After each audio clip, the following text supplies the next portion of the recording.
Kukatpally police station పరిధిలో నవవధువు చందన జ్యోతి ఆత్మహత్య చేసుకున్నటువంటి ఘటన కుటుంబ సభ్యులందరినీ కలిచివేస్తుంది. తల్లి కన్నీటి పర్వం అవుతుంది. ఎందుకంటే ఎంతో అల్లారు ముద్దుగా పెంచుకున్నాను పాపని, కానీ ఈరోజు నా పాప ఇంత పిరికిది కాదు అనని ఆ తల్లి గుండెలు అలిసేలా ఏడుస్తుంటే ప్రతి ఒక్కరిని కూడా అసలుకి ఆ బాధ తట్టుకోలేకపోతుంది. ఎప్పుడు మాట్లాడిందమ్మా జ్యోతి? నైట్ 8కి మాట్లాడింది. ఏం మాట్లాడింది? మామూలుగానే మాట్లాడింది. అంటే నిజంగా ఎప్పుడైనా చెప్తుందా చందన జ్యోతి మీతో, అమ్మ నాకు ఇబ్బందిగా ఉంది తనతో అని? ఇబ్బంది అంటే ఏమో మాట్లాడు సరిగాను, ఎక్కడికి తీసుకెళ్ళాడు బయటికి అని చెప్పేది.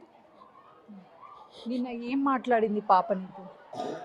నిన్న ఆఫీస్కి వెళ్ళి అది తమ్మేసి రావాలని చెప్పింది. ఏం చెప్పిందమ్మా? ఆఫీస్కి వెళ్ళి రావాలి అని చెప్పింది. నైట్ తమ్మేసి రావాలని చెప్పింది. మా వర్క్ ఫ్రమ్ హోమ్ చేసుకుంటా అంటది పాప. ఎన్ని నెలలు అవుతుందమ్మా పెళ్ళి? 4 months.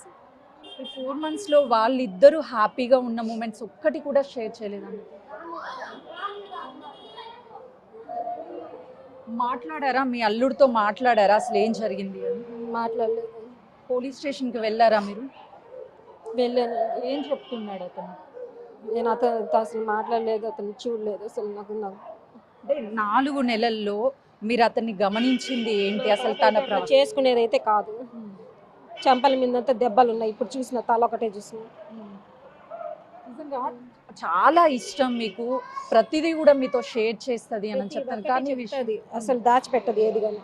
ఈ విషయాన్ని ఎందుకు ఏం చెప్పుకోలేకపోయింది? నైట్ ఏం జరిగిందో తెలియదు. తెల్లవారు నైట్ 8కి మాట్లాడింది. తెల్లవారుజామున 3కి ఫోన్ చేసినారు రమ్మని. ఎవరు కాల్ చేశారు? ఎవరు ఫోన్ చేశారమ్మా? మా పాప వాళ్ళ ఆడబిడ్డ భర్త ఫోన్ చేసినారు.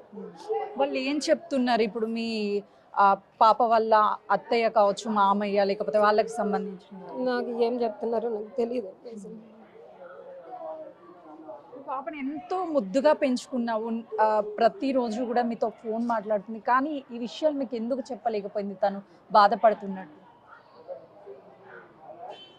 మా పాపకి నాకు అట్లాంటివన్నీ చెప్పలేదండి. ఎప్పుడన్నా ఇట్లే చెప్పేది.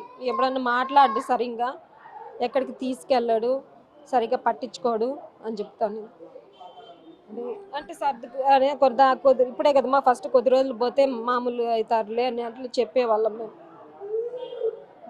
మీది ప్రాపర్ ఎక్కడ? మాది ఆర్టీపీపీ అండి.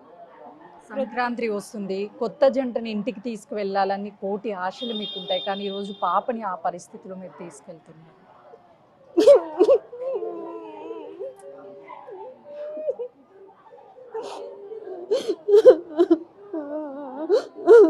చాలా సెన్సిటివ్ అమ్మ, చాలా పద్ధతిగా కూడా ఉండేది. అసలు వాళ్ళ పెళ్ళి చూసి ఎంతమంది అక్కడ ఊర్లో అంతా చాలా అదృష్టవంతురాలు అనుకున్నారు. ఈ అదృష్టం ఇంత తొందరగా ఉంటుందని ఎవరు గుర్తించలేదు. అందరింట్లో పిల్లలాగే ఉండింది, అందరు వాళ్ళ పిల్లలాగే అనుకున్నారు. మా పాప చేసుకునే పిరికిదైతే కాదు, ఏదో జరిగింది అది తెలుస్తోంది. కళ్ళతో చూస్తేనే తెలుస్తోంది. పోస్ట్ మార్టం అవసరం లే, తెలిసిపోతాను. పెళ్ళయి ఇంత గ్రాండ్గా పెళ్ళిని చేశారు, ఎంతో సంతోషంగా ఉంటుంది అనుకున్నారు, కానీ ఈ సిచ్యువేషన్లో మీ పాపను చూసారు. ఎట్లుంటుందండి తల్లికి? ఉండేది 2 పిల్లలు, వాళ్ళు పాప బాబు, కంటిన్యూగా ఇంట్లోనే ఉంది.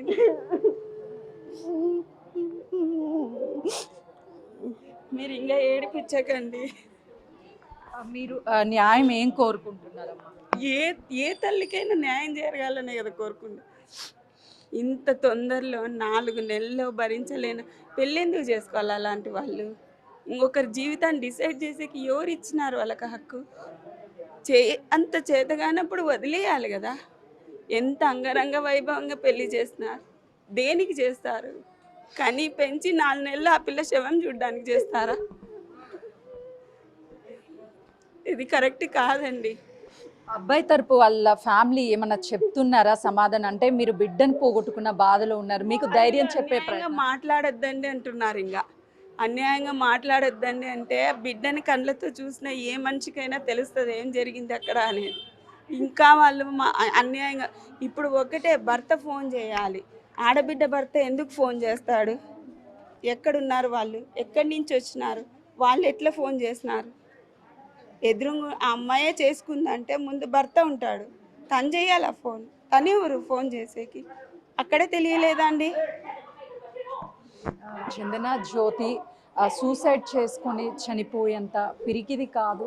ఏదో జరిగింది ఇంట్లో ఆ రోజు రాత్రి, కానీ న్యాయం చేయాలి మాకు అని చెప్పేసి ఆ తల్లి తల్లడిల్లిపోతున్నటువంటి పరిస్థితి అయితే ఉంది. మరికొద్ది సేపట్లోనే పోస్ట్ మార్టం అనంతరం కూడా తమ స్వస్థలానికి చందన జ్యోతిని తీసుకువెళ్ళి అంత్యక్రియలు చేస్తామని కుటుంబ సభ్యులు చెప్తున్నారు. కానీ నా అల్లుడికి మాత్రము కఠినంగా శిక్ష పడాలి అని చెప్పేసి ఆ తల్లి బాధని వ్యక్తం చేస్తున్నటువంటి పరిస్థితి అయితే నెలకొంది. కెమెరామెన్ గౌరవ్తో సుజాత, గాంధీ మార్చ్.